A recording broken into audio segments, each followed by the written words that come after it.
Hi, welcome to கணிதம் guide. இன்றைக்கி என்ன பார்க்க போகிறோம்னா 10th மேக்ஸில் பயிற்சி 1.4 ஃபஸ்ட்டு இது பாருங்கள். வரைபடங்கள் கீழே கொடுக்கப்பட்ட வரைபடங்கள் வந்து சார்பை குறிக்கலையான்னு சொல்லணும். குறிக்கலைன்னா அதுக்கான காரணத்தை வந்து சொல்லணும். சரியா? ஃபஸ்ட்டு வரைபடம் பாருங்கள். இந்த இதில் ஃபஸ்ட்டு என்ன செய்வோம்னா ஒரு குத்துக்கோடு வரையணும். சரியா? இந்த வளைவரையில் ஒரு குத்துக்கோடு வரைங்க பார்ப்போம். இந்த வளைவரையில் ஒரு குத்துக்கோடு வரைஞ்சிருக்கோம். என்ன வருது? 2 புள்ளியில் வெட்டுது. பின்னு ஒரு புள்ளி, கியூன்னு ஒரு புள்ளி. அப்படி தானே? நம்மளுக்கு ஒரு புள்ளியில் வெட்டினா தான் அது வந்து என்னது சார்பு. சரியா? 2 புள்ளியில் வெட்டினா சார்பு கிடையாது. அப்போ எழுதிக்கோங்க, என்னது இது வந்து சார்பு கிடையாது, சார்பு அல்ல. ஏன்னா காரணம்னு சொல்லியிருக்காங்கல்ல. ஏனெனில் குத்துக்கோடு பி மற்றும் Q என்ற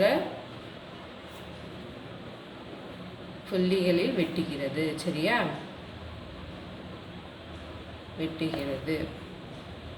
அதனால இது வந்து சார்பு கிடையாது. சரியா? அடுத்த படம் பாருங்க. அடுத்து ஒரு வளைவரையில் ஒரு குத்துக்கோடு வரைஞ்சிக்கோங்க.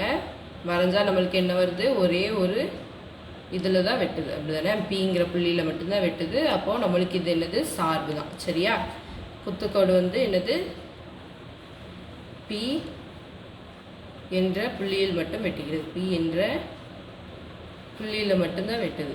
சரியா? வெட்டுகிறது. எனவே இது சார்பு ஆகும் அப்படின்னு எழுதிங்க. சரிங்களா? எனவே இது சார்பு ஆகும். அடுத்து மூணாவது இது பாருங்கள். மூணாவது இதில் ஒரு லைன் போட்டுக்கோங்க. இந்த பக்கம்னாலும் போடலாம், அந்த பக்கம்னாலும் போடலாம். சரிங்களா? போட்டுக்கோங்க. எத்தனை இது வருது? B, Q, R. 3 இது வருது. அப்படி தானே? அப்போ 3 இது ஒரே ஒரு புள்ளியில் தான் வரணும். நம்மளுக்கு 3 புள்ளியில் வருது. அப்போ என்ன பண்ணுவோம்? குத்துக்கோடு 3 புள்ளிகளில் வெட்டுகிறது. PQR என்ற புள்ளிகளில்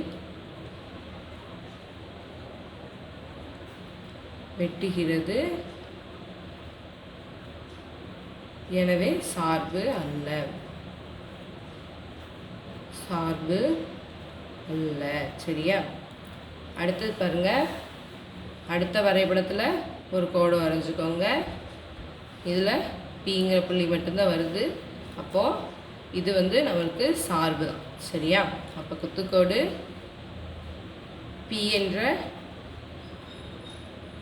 புள்ளியில் மட்டும் வெட்டுகிறது.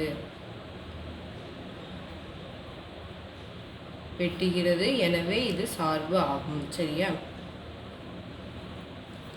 எனவே இது சார்பு ஆகும். இந்த இது அவ்வளோதான், முடிஞ்சிச்சு. சரிங்களா? இந்த சம் புரிஞ்சுதா புரியலையான்னு கமெண்ட் பண்ணுங்கள். தேங்க்யூ ஃபார் வாட்சிங். கணிதம் கைட் சேனல் வந்து சப்ஸ்கிரைப் பண்ணி வச்சுக்கோங்க.